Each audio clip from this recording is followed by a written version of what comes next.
अस्सलाम वालेकुम नाज़रीन, वेलकम टू वर्ल्ड कप हंगामा। वर्ल्ड कप का बाकायदा आगाज हो चुका है। इंडिया इस वक्त सोल होस्ट है, इंडिपेंडेंट होस्ट है।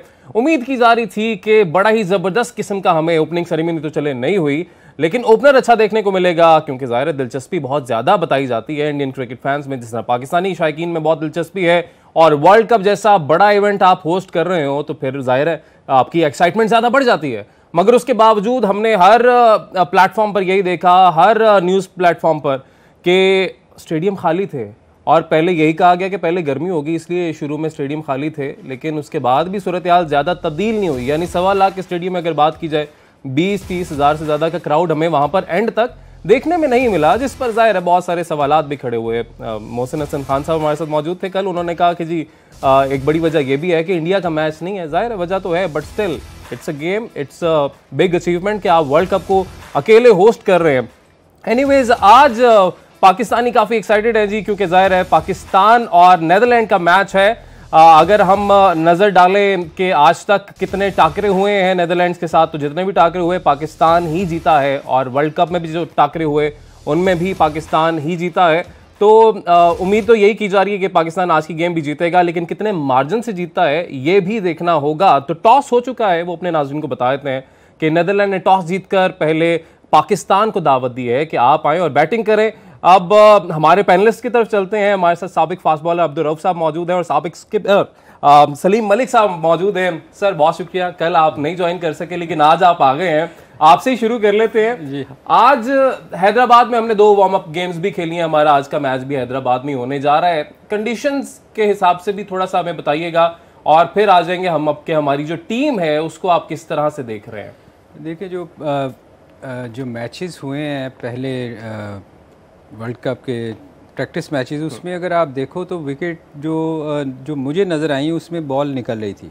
थोड़ा सा फास्ट बॉलर को अच्छी पेस पे बॉल सीम हो रहा था। और जो कल मैंने मैच देखा इंग्लैंड का, वो टोटली डिफरेंट थी। बॉल लो बाउंस था, कोई फास्ट बॉलर को उतनी हेल्प नहीं मिली जितनी के प्रैक्टिस मैचेस में मिली। अच्छा। जो मुझे मैं सोचता था कि यार ये तो यहाँ जो नया बॉल अच्छी लाइन पे करने वाला है उसको बहुत एडवांटेज होगा। मगर कल बड़ा डिसअपॉइंटेड ये था कि इंग्लैंड बेचारे फंस गए, क्योंकि वो उन विकेटों पे खेलने के बाद आए थे। तो ये विकेटें थोड़ी सी, मेरा ख्याल है कि इंडिया अपनी मर्ज़ी से खेलेगा।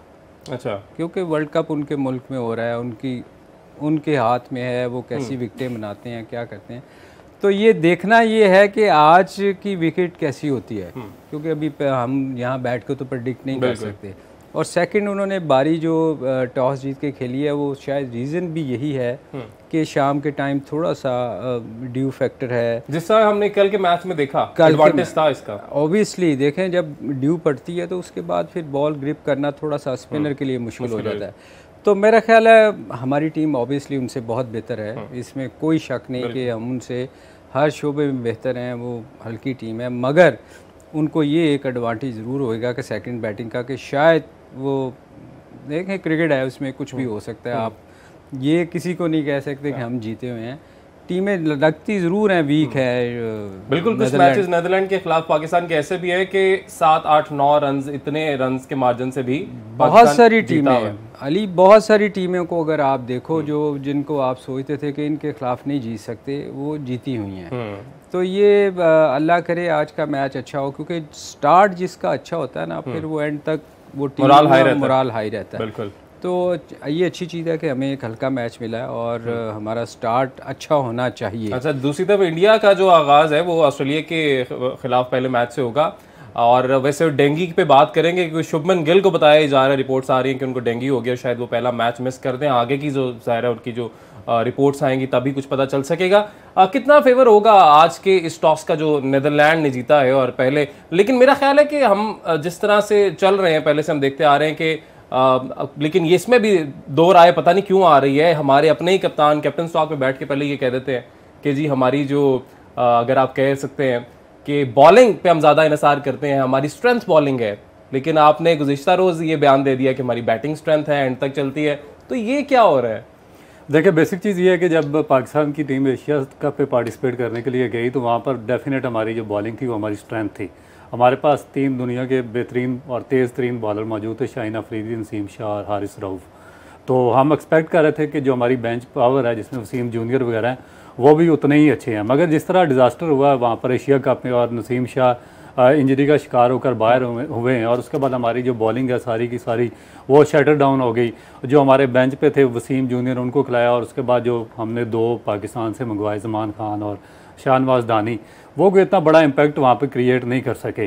फिर जो हमारे स्पिन बॉलर्स का शोबा था वो भी डिक्लाइन का शिकार, आज कोई इतनी अच्छी परफॉर्मेंस का मुजाहरा एशिया कप में वो नहीं कर सके। तो इस वजह से अब मेरा ख्याल है कि जो हमारी बॉलिंग है वो सेकंड प्रायोरिटी में चली गई है। हमारी मेन स्ट्रेंथ जो हमारी बैटिंग बन चुकी है, क्योंकि इंडिया में पिचें भी फ्लैट हैं और वो इतना ज़्यादा हेल्प भी नहीं कर रही। और स्पेशली फिर जब आपके पास जो आपका एक विनिंग कम्बिनेशन और मोमेंटम फास्ट बॉलर्स का बना हो, जब वो टूट जाए और ऐसी पिचेस पर जो कि बिल्कुल आइडियल हों बैट्समैन के लिए और बॉलर के लिए बिल्कुल सपोर्ट ना हो, तो फिर डेफिनेट आप सेकंड ऑप्शन पे ही जाएंगे और आपकी स्ट्रेंथ जो होगी वो आपकी बैटिंग लाइन होगी। तो दूसरी जहाँ तक आपने बात की है वो शुभमैन गिल की और डेंगी की, तो डेंगी बड़ी एक खतरनाक बीमारी है, आप भी हो चुके हैं। मैं भी इसका शिकार रहा हूँ, और मेरा ख्याल है कि हमारी तो यही दुआ है कि बड़े टॉप प्लेयर हैं इंडिया के और पूरी वर्ल्ड क्रिकेट उनको देखना चाहती है, बिल्कुल अर्ली स्टेज में है और इस वक्त नंबर 2 पर है ओडीआई रैंकिंग में भी, और वो फिट होकर दोबारा से इंडिया टीम को ज्वाइन करें। मगर ये डेंगी अगर वाकई उनको हो चुका टेस्ट में, उसका रिजल्ट पॉजिटिव आ जाता है, तो फिर मेरा ख्याल है कि बहुत बड़ी मुश्किलात उनके लिए होंगी और वो पूरे टूर्नामेंट में पार्टिसिपेट नहीं कर सकेंगे। अच्छा, यानी हाँ बिल्कुल, आप क्योंकि खुद फेस कर चुके हैं कितना सीवियर किस्म के डेंगू इनको भी हुआ था। सर ये जो बयान है ये छोटा बयान नहीं है, क्योंकि हम आज तक देखते आए हैं कि हम अपनी स्ट्रेंथ हम अपनी बॉलिंग को ही कहते आए हैं। बाबर ने अब बात की है कि बैटिंग हमारी स्ट्रेंथ है, मगर टेक्निकल कमेटी में हफीज थे, उनका रिसेंट इंटरव्यू अगर 2 दिन पहले का आप उठा के देखें तो वो एक्सपोज कर रहे हैं आपकी टीम को। वो कह रहे हैं कि जी आपके पास सेकंड ओपनर नहीं है, आपके पास नंबर 6 का बैटर नहीं है, प्लेयर नहीं है। फिर उन्होंने आपके ज़ाहिर पेसर्स की भी बात की, आपके स्पिनर्स की भी बात की, लेकिन ओपनर जिस तरह फ़खर हैं, फ़खर के रीसेंट आप 10 मैचेस 11 मैचेस उठा के देखें तो मेरा मुश्किल से 20 की एवरेज भी नहीं है। तो क्या लगता है पाकिस्तान जब ओपन करने आएगा, बाबर ने बताया कि फ़खर और इमाम ओपन करेंगे, तो अच्छी ओपनिंग रहेगी? क्योंकि प्रीवियस अभी मैचेस फ़खर के अच्छे नहीं जा रहे हैं। देखिए ये जो हफीज़ ने बात की है, तो ये उनको सोचना चाहिए था सिलेक्शन से पहले कि ये सिलेक्शन क्यों नहीं ठीक हुई। अगर वो समझते हैं कुछ लोग, मैं भी समझता हूँ वैसे इस चीज़ को कि कुछ सिलेक्शन ठीक नहीं हुई, तो ये कुछ लोग ऐसे थे जिनको कहा गया कि इनकी T20 में परफॉर्मेंस अच्छी नहीं, फिर दूसरे को कहा गया, उसी जगह एक दूसरे लड़के को सिलेक्ट किया गया और उसको कहा गया कि ये T20 से हमने लिया है। तो ये मिक्सअप जो स्टेटमेंटें दी गई हैं ना, या जैसे अभी आपने कहा कि कप्तान ने कहा कि बॉलिंग स्ट्रेंथ थी, अब ये प्रेशर होता है। ये आई थिंक मैं ये समझता हूँ कि ये एक जो इमेच्योर कैप्टन होते हैं ना, ये नहीं मैं वो ये लफ्ज़ शायद इस तरह सख्त नहीं कहना चाहिए। ये जो जब कैप्टन नया यंग हो ना, तो उसको समझ नहीं आती, क्योंकि प्रेशर इतनी चीज़ों का होता है, क्योंकि कप्तानी आसान चीज़ नहीं है जी। इसमें प्रेशर बहुत ज़्यादा होता है, आपको दूसरी टीम को देखना होता है, विकेट का, अपनी टीम का, कहाँ चेंज करनी है। तो ये प्रेशर ऐसे होते हैं कि उसमें आप ना स्टेटमेंट कई दफ़ा ऐसी दे जाते हो कि आपको खुद भी समझ नहीं आती कि मैंने पिछले स्टेटमेंट में क्या कहा था।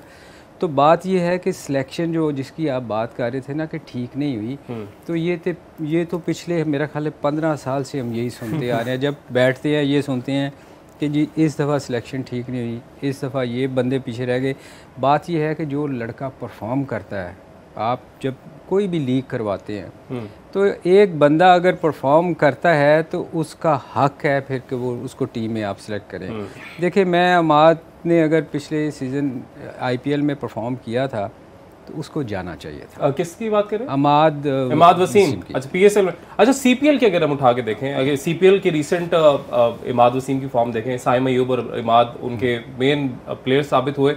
इस पे आई थिंक आगे बात करते हैं मजीद भी, क्योंकि ज़ाहिर अभी स्क्वाड को हमने डिस्कस करना है। पाकिस्तानी स्क्वाड में हमारे ओपनर्स, अभी तो हमने सिर्फ फ़खर की मेनली बात की है, बाकियों की बात करते हैं। फिर हम शादाब परफॉर्म नहीं कर पा रहे हैं और हर जगह बात हो रही है कि शादाब अपनी फॉर्म में नहीं है, तो उसामा मीर को ट्राई किया जा रहा था। लेकिन आज के मैच में अब देखते हैं कि कौन प्लेइंग 11 होंगे, फास्ट बॉलर्स में कौन कौन सामने आते हैं। प्लेइंग 11 जैसी आती है आपके साथ शेयर करेंगे। ब्रेक लेंगे, ब्रेक के बाद वापस आएंगे। वेलकम बैक नाजरीन। ब्रेक के बाद एक बार फिर से आपको खुशामदीद कहेंगे। प्लेइंग 11 जो है सामने आ चुका है, अपने नाजरीन को बता भी देते हैं कि पाकिस्तान की जो प्लेइंग 11 है उसमें इमामुल हक और साथ साथ फ़खर जमान ओपन करेंगे। बाबर आजम, मोहम्मद रिजवान, सऊद शकील जिन्होंने पहले वार्म अप मैच में बड़ा ज़बरदस्त परफॉर्म किया था, इफ्तिखार अहमद हैं, शादाब खान और मोहम्मद नवाज होंगे। उसामा मीर, ज़ाहिर है नेदरलैंड की टीम बहुत तगड़ी नहीं है, आपने उसामा मीर को स्क्वाड में शामिल किया, वार्म अप मैचेस खिलाए। नेदरलैंड्स के खिलाफ खिला सकते थे, ये सवाल मैं करूंगा इनसे। आगे आते हैं। आप हसन अली, शाहीन अफरीदी, हारिस रऊफ, ये तो प्लेइंग 11 है। नेशनल एंथम पहले जी सुन लेते हैं, उसके बाद तकरीबन 9 साल बाद इंडियन सॉइल पर पाकिस्तानी जो तराना है वो चला है। सर, आज वो जो मैंने बात की अभी कि उसामा मीर जिनको आप ज़ाहिर लेके गए हैं स्क्वाड में शामिल आपने किया है, क्योंकि शादाब परफॉर्म नहीं कर पा रहे हैं एज ऑलराउंडर भी बात करें, वार्म अप मैचेस में भी उन्होंने बैटिंग में भी नहीं चल सके, बॉलिंग तो शायद आपने इसलिए नहीं कराई कि कहीं एक्सपोज ही ना हो जाए, लेकिन एशिया कप में हमने परफॉर्मेंस देख ली थी। तो आज का मैच इतना बड़ा मैच नहीं था, उसामा मीर को खिला सकते थे। देखें अली, जो जब आप पाकिस्तान टीम सेलेक्ट करते हैं ना, तो आपके जहन में फिर दोस्तियाँ नहीं होनी चाहिए। जब नेशनल टीम सेलेक्ट होती है ना, तो फिर आपको नेशनल इंटरेस्ट होना चाहिए कि यार जो बेहतर प्लेयर है उसको सिलेक्ट करें। आप अगर PSL से ले लें, शादाब की परफॉर्मेंस इतनी अच्छी नहीं है, वो स्ट्रगल कर रहा था, यहाँ भी उसकी इंजरीज भी थी, फिर शादी आ गई उसमें भी बिज़ी रहे, फिर उनकी परफॉर्मेंस को इतनी अच्छी नहीं थी अगर आप देखें तो। अभी एशिया कप में भी आपने देखी कि उनकी इतनी अच्छी परफॉर्मेंस नहीं थी। जब आप एक प्लेयर को मुसलसल देख रहे हैं 2-3 सीरीज से वो स्ट्रगल कर रहा है, तो आपको फिर साथ जो नए लड़के आप साथ लेके जाते हैं उनको खिलाना चाहिए, उन पे भी एतमाद करना चाहिए। जब आप इस किस्म की सिलेक्शनें करते हैं, फिर आपको ना अच्छे मैचों में जाके आप स्ट्रगल करते हैं। आप बहुत कोशिश कर रहे हैं कि वो किसी तरह कम बैक करे। जो मैंने देखा है कि लेग स्पिन देखें एक बहुत मुश्किल आर्ट है, इसमें जितनी देर आपका रिदम नहीं बनता, आप एक अच्छी लाइन पे बॉल नहीं फेंकते, आपको बहुत मार पड़ती है। हम किसी मौके का वेट करें कि शायद इस मैच में शायद आप चल जाएं, इस मैच में चल जाएं, क्योंकि अभी तक तो वो देखें इस टूर्नामेंट में जाके मौजज़ों पे फिर आप जाना नहीं चाहिए। आप हमेशा लोगों को दुआओं पे लगा देते हैं, या अल्लाह ये मैच जीत जाएँ तो हम ये कर लें, ये ऐसा नहीं होता। आपको खुद भी कुछ करना पड़ता है और उसके लिए आपको सिलेक्शन ठीक करनी पड़ती है। अब जब आपको पता चल गया कि एक बंदा स्ट्रगल कर रहा है, तो आपका लाइन पे बॉल गिर ही नहीं रहा, तो आपको जब मार पड़ेगी, देखें ना आप कुछ मैचों में उसको पूरे ओवर भी नहीं करवा रहे, तो ये चीज़ें जो है ना ये नुकसान देती हैं फिर टीम के लिए। आपको टीम दोस्तियों में वही बात कि इस सब के बावजूद भी एशिया कप की गेम्स, वार्म अप की गेम्स देख लिया ना आपने कितना ज़्यादा, और आपने वर्ल्ड कप में जाके तो आप ये वाली चांसेस नहीं लेते हैं ना, तो फिर अभी भी उसी स्क्वाड के साथ आप कहें नहीं मैंने डटे रहना, मैंने यही स्क्वाड खिलाना। भाई परफॉर्मेंस की भी तो बात होती है कि नहीं होती। देखिए यही चीज़ है कि गेम सेंस होती है, और मेरा ख्याल है कि सलीम भाई बड़े मैच्योर हैं और बड़ा इन्होंने पाकिस्तान का लंबा अरसा कैप्टन के मोस्ट सक्सेसफुल कैप्टन रहे हैं, और ये भी समझते हैं कि इस तरह चीज़ें नहीं चलती हैं, क्योंकि जब इन्होंने अपने दौर में कैप्टनसी की होगी तो चाहे जितना मर्जी टॉप परफॉर्मर हो, जब आउट ऑफ फॉर्म हो तो आप इतने बड़े इवेंट में आप उसको मुसलसल कैरी ऑन नहीं कर सकते। और फिर ये जो अभी लड़के हैं ये इतने बड़े परफॉर्मर भी नहीं है, ना इनका फर्स्ट क्लास का रिकॉर्ड कोई इतना ज़्यादा है, ना कोई इनका लिस्ट ए का रिकॉर्ड कोई बहुत बड़ा है, और ना ही कोई पाकिस्तान की तरफ से इनकी कोई बहुत बड़ी सक्सेस रेट है कि आप इनको बाहर ना कर सकें। आपने एक नया लेग स्पिनर साथ रखा है, वो डोमिनेट कर रहा है, हर जगह पे परफॉर्म कर रहा है, वो इन फॉर्म है। उसको चाहिए था कि ये जो हॉलैंड के ख़िलाफ़ निस्बतन एक वीक मैच था उसको इस मैच में डालना चाहिए था, ताकि आगे जो आपके प्रेशर मैच आएंगे ऑस्ट्रेलिया, न्यूजीलैंड, इंग्लैंड या इंडिया के ख़िलाफ़, उसमें उसका रिदम बन जाता, और वो पाकिस्तान के लिए एक बेहतर एक कम्बिनेशन एक बन सकता था। मगर ये अटदर्मी वाकई आपकी बात सही है कि एक तो हमारे जो सीनियर्स हैं उनको इनसिक्योरिटी है, अपनी जगह छोड़ना नहीं चाहते, किसी नए लड़के को चांस देना नहीं चाहते, चाहे नेपाल से हो, अफगानिस्तान से हो, हॉलैंड से हो, कीनिया से मैच हो। यही तो बात है कि इन टीमों के खिलाफ तो सर आप एटलीस्ट देखें, आपने एक स्क्वाड बनाया है, उसमें आप उन्हीं प्लेयर्स के साथ बार बार नेपाल की बात की है, आप तैयब ताहिर को इमर्जिंग में बड़ा ज़बरदस्त उन्होंने परफॉर्म किया था। ठीक है उनकी एज के ऊपर तनकीद हुई, जो भी हुआ हम जीत के आए थे, फाइनल तो हमने जीता था। फिर उसी बुनियाद पे आपने उनकी परफॉर्मेंस की बुनियाद पे एशिया कप के स्क्वाड में आपने डाल लिया। पूरे टूर्नामेंट में आपने उस बंदे को बेंच से उठने नहीं दिया कि भाई फखर को अच्छी परफॉर्म नहीं कर रहा, बाहर निकालो इसको, सऊद शकील को डालो, सऊद शकील को बुखार हो गया जी, अच्छा फखर को वापस डाल दो, लेकिन तैयब ताहिर को आपने नहीं डालना। तो फिर आप भाई स्क्वाड में डालते क्यों है? बेंच पे बिठाने के लिए डालते हैं इस प्लेयर्स को? अली देखो, मैंने यही बात कही ना कि जब आप नेशनल इंटरेस्ट नहीं होगा ना, जब आप दोस्तियों पे जाएंगे या आप इस चीज़ पे चले जाएंगे कि यार ये सीनियर ये कहेगा कि मुझे यार बाहर ना बिठाना, जैसे रऊफ़ ने बड़ी अच्छी बात की कि जब आपका फेयर होगा ना इस चीज़ का कि यार मैं बाहर ना हो जाऊँ, ये लड़का परफॉर्म कर गया तो मेरा क्या बनेगा, फिर टीम आपकी अच्छा कभी परफॉर्म नहीं करती। फिर वो ग्रुप बनते हैं, फिर टीमों में लड़ाइयाँ होती हैं, फिर वो उनकी कोशिश होती है कि यार इसी को मैं खिलाऊं, कहीं ये अपनी ग्रुप ना लेके आगे आ जाए, तो कप्तान भी डरता रहता है और इससे टीम को बहुत नुकसान होता है। तो मेरे ख्याल में देखें, जब आप डिसिप्लिन नहीं होएगी ना कोई चीज़, कोई किसी जगह भी आपका डिसिप्लिन ठीक नहीं होगा, आप कैप्टन अगर हैं तो आपको बोर्ड को उसको बैक करना चाहिए। अगर कोई लड़का इस किस्म की हरकत करता है तो उसको निकाल देना चाहिए, कोई भी हो। मैं कहता हूँ जी कितना सीनियर भी हो, अगर वो कप्तान के साथ नहीं चलता या कप्तान की मर्ज़ी से टीम नहीं बनती या इस किस्म की चीज़ें होती हैं, फिर चीज़ें ना ठीक नहीं कभी भी जाती हैं। आपको स्ट्रांगली सोचना चाहिए कि पाकिस्तान ने जीतना है और मैंने ये लड़के परफॉर्म नहीं कर रहे, उनकी जगह नए लड़के खिलाने हैं। ये जब तक नहीं होगा आप स्ट्रगल करेंगे, जब तक ये नहीं होगा स्ट्रगल करेंगे। और अपने नाज़रीन को ये भी बता दें कि जिस वक्त हमारी ट्रांसमिशन जारी है, मैच का आगाज़ हो चुका है। पहला ही जो ओवर है नीदरलैंड की जानिब से स्पिनर से ये ओवर करवाया गया है और हमारी जो बैटर्स हैं अभी ज़रा ज़ाहिर है उनको थोड़ा टाइम लगेगा सेट होने में। अगर अब हमारे नाज़रीन को हम दिखा सकें कि जो दोनों कप्तान हैं दोनों टीमों के, पहले बाबर आजम की बात कर लेते हैं कि कितने मैचेस बाबर आजम ने खेले हैं, कितने रन बना सके अभी तक। 108 मैचेस खेले जी, 5409 रन इन्होंने बनाए हैं, बेस्ट परफॉर्मेंस इनकी रही है। 158 जिनमें 28 50s हैं, 19 सैकड़े इन्होंने बनाए, 100 जो है सेंचुरियां जो है वो 19 हैं। इसके बाद अगर हम बात कर लें नीदरलैंड्स के कैप्टन के हवाले से, तो उनके भी जो स्टैट्स हैं वो हम अपने नाज़रीन को दिखाएंगे। स्कॉट एडवर्ड्स ने 38 मैचेस खेले और 1212 रन बनाए हैं, 86 इनका बेस्ट रहा, 13 50 बनाई हैं, लेकिन सेंचुरी अभी तक नहीं बना सके हैं। आज इन्होंने बैट सेकंड चूज किए है, यानी बैटिंग एडवांटेज होगा आज जो दूसरे नंबर पे बैटिंग करने आएगा, क्योंकि हमने जो वार्म अप गेम्स थी उनमें भी यही देखा। तो आज क्या उनकी किस्मत अच्छी रहेगी, क्या आज कोई 100 बना सकेंगे या नहीं, या क्या आज की परफॉर्मेंस रहती है, तो ज़ाहिर मैच के एंड पर ही हम बता सकेंगे। हमारी मजीद डिस्कशन जो है वो इस हवाले से, टीम के हवाले से, स्क्वाड के हवाले से जारी है। ब्रेक लेंगे जी, ब्रेक के बाद वापस आएंगे। वेलकम बैक नाज़रीन। ब्रेक के बाद एक बार फिर से आपको खुशामदीद कहेंगे। कुछ मिनटों की ब्रेक थी और सरवाइव नहीं कर सके फ़खर। उन्होंने कहा कि जी ज़्यादा देर शायद टिकना अच्छा नहीं होगा। हम क्योंकि इससे पहले भी बात कर रहे थे उनकी जो परफॉर्मेंस रही है पिछले 11 मैचेस में, अब 12 हो गए वो मैच, क्योंकि उन्होंने जो कंसिस्टेंसी है ना जल्दी आउट होने की, उसको ख़राब नहीं होने दिया। तो लास्ट 11 मैचेस आज से पहले जो उनके थे, जिसकी हमने पहले भी बात की कि 190 रन उन्होंने बनाए हैं 11 मैचेस में। इससे पहले 19 की एवरेज थी और सिर्फ 66 का स्ट्राइक रेट। या आपके ओपनर वो जो आते थे और आते साथ ही छा जाते थे। उससे पहले की अगर बात की जाए तो बड़ा ज़बरदस्त उनके बड़ा ज़बरदस्त उनके स्टैट्स हैं, मगर अब रिसेंट फॉर्म जो उनकी है, आज भी नेदरलैंड्स के खिलाफ कुछ नहीं कर सके हैं। तो फिर आपने वर्ल्ड कप के स्क्वाड में शामिल किया है। पिछली बुरी परफॉर्मेंस को, एशिया कप की भी बुरी परफॉर्मेंस को नज़रअंदाज करते हुए सलीम भाई, आज भी फ़खर जो हैं वो नहीं चल सके हैं। अच्छा, एक इसकी क्या बड़ी वजह ये हो सकती है कि इन्होंने अपना एटीट्यूड चेंज किया है, इन्होंने अपना गेम प्ले भी चेंज किया है कि पहले आते थे, पहले 10 ओवर है उन्होंने खुल के खेलना है, अब शायद आके सेट होने की कोशिश करते हैं, गेम को लेकर चलने की कोशिश करते हैं।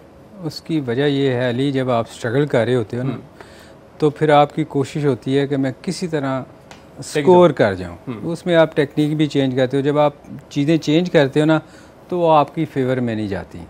इस ऐसे प्लेयर को देखें, एक बड़ी इनिंग चाहिए होती है कि वो उस पैच उससे बाहर निकले जिसमें वो फंसा हुआ है। आप देखो, वो काफ़ी देर से आपने जैसे बताया कि वो स्ट्रगल कर रहा है।